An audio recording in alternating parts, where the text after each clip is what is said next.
Hello friends, welcome to Nand Kishore classes. आज बहुत ही इंपॉर्टेंट टॉपिक पढ़ेंगे। एलसीएम निकालना सीखेंगे डिवीजन मेथड से।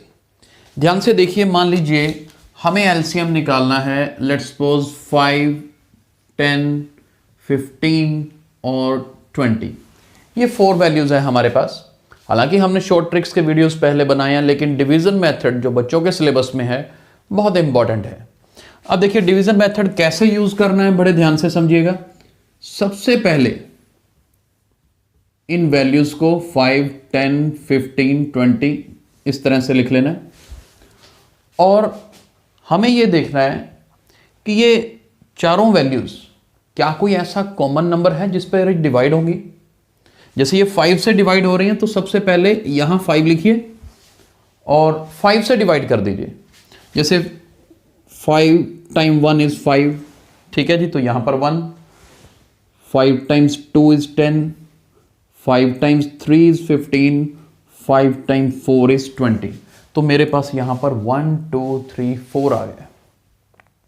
अभी क्वेश्चन रुकेगा नहीं, कम से कम ऐसी 2 वैल्यूज यहां पर अगर हों हमें चाहिए क्वेश्चन को आगे कंटिन्यू करने के लिए। जैसे यहां पर 2 वैल्यूज मतलब ये 2 और 4, ऐसी 2 वैल्यूज मिल गई जो अभी कॉमन नंबर से डिवाइड होंगी, तो फिर इसे आगे कंटिन्यू करना है। अब 2 और 4 कौन से टेबल पे डिवाइड होगा? 2, बोथ आर डिविजिबल बाय 2। अब देखो 1 एज इट इज रहेगा। मैंने 2 और 4 पे फोकस किया है तो 2 टाइम 1 इज 2, 3 को एज इट इज रखेंगे और 2 टाइम्स 2 इज 4। इस तरह से क्वेश्चन को कंटिन्यू करते हैं। अब देखिए 1, 1, 3, 2, अब कोई भी आगे कॉमन नंबर से डिवाइड नहीं होता, तो बस यहीं पर रुक जाना है। और हमारा एलसीएम क्या होगा, ये देखो एल बनेगा इस तरह से। इनकी प्रोडक्ट ये कॉर्नर वैल्यूज की 5, 2, 1, 1, 3, 2। 1 लिखने की जरूरत नहीं है because 1 is not going to change the value. तो एलसीएम क्या होगा? 5, 2, 1, 1 छोड़ रहा हूं मैं, 3 और 2, इनकी प्रोडक्ट। अब इनको मल्टीप्लाई करिए। 5 time 2 is 10, 10 time 3 is 30, 30 time 2 is 60। That means इस क्वेश्चन में 5, 10, 15 एंड 20 का लीस्ट कॉमन मल्टीपल क्या होगा? 60 होगा। नेक्स्ट क्वेश्चन देखिए 4, 8, 16, 22। हमें इसका एलसीएम निकालना है। क्या करेंगे? सेम वे 4, 8, 16 और 22 लिखेंगे। अब सबसे पहले कॉमन नंबर कौन सा है? देखो सभी इवन नंबर्स हैं। अगर सभी इवन नंबर्स हैं तो 2 से डिवाइड होंगे, तो 2 ले लीजिए। 2 टाइम 2 इज 4, 4, 8 एंड 11। अब ये क्वेश्चन यहां तक हो गया। अब देखो 11 तो एक सेपरेट है ना। 11 कोई भी ऐसा नहीं है जैसे 2, 4 और 8 तीनों इवन है जबकि 11 ओड है। सेम नंबर पे डिवाइड चारों तो नहीं होंगे, लेकिन ये 3 नंबर जो है ना 2, 4 और 8, फर्स्ट 3 नंबर्स ये तो 2 से डिवाइड हो रहे हैं। तो क्वेश्चन रोकना नहीं है, कंटिन्यू करेंगे।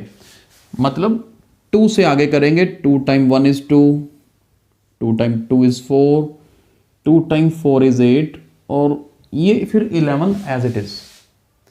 हम अभी भी क्वेश्चन नहीं रोक सकते क्योंकि 2 और 4 2 नंबर तो ऐसे हैं जो सेम नंबर से डिवाइड होते हैं। हमें 2 चाहिए क्वेश्चन को आगे कंटिन्यू करने के लिए। अभी देखिए ये भी 2 से डिवाइड होंगे। 1, 2 टाइम 1 इज 2, 2 टाइम 2 इज 4 और फिर ये 11।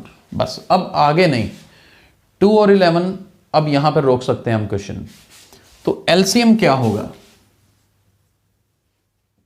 एलसीएम होगा 2, 2 एंड 2, इन तीनों को मल्टीप्लाई करें और इसके बाद 1, 1, 2, 11 इनको भी मल्टीप्लाई करना है।